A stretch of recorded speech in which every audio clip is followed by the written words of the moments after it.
Hi there, my name is Tammy, and I help people that have hoarding and clutter issues and the family members of those folks primarily.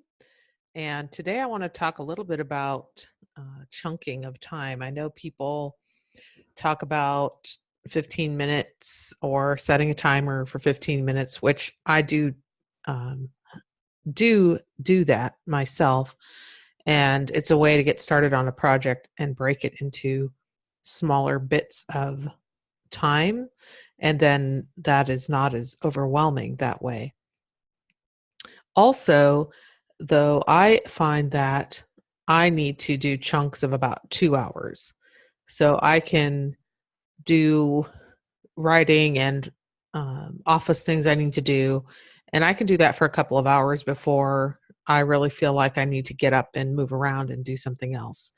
And I find the same when I'm working on other projects, like if I'm working on my cleaning my garage or working outside in the yard, where if I set myself a couple of hours, I don't feel rushed and I can get something done in that amount of time. Plus, sometimes I'm done early so I can move on to something else earlier. But I find that having like that 2 hour chunk of time really allows me to work on something without feeling too constricted, but it also isn't like I'm doing something that one thing for 8 or 10 hours that day.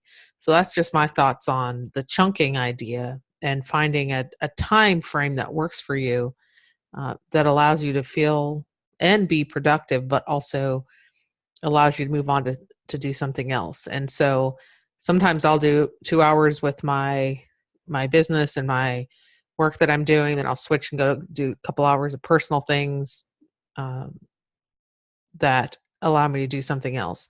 And I also find that when I'm take that time away from that active creating and content writing and business and marketing and figuring out sales, if I take some time away from that, I often get some really good ideas in my other chunking of time when I'm doing something totally not business related.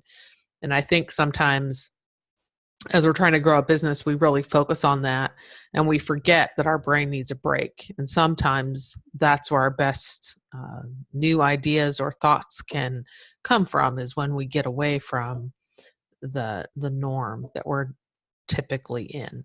So I hope you have a great day, and I'll talk with you again soon.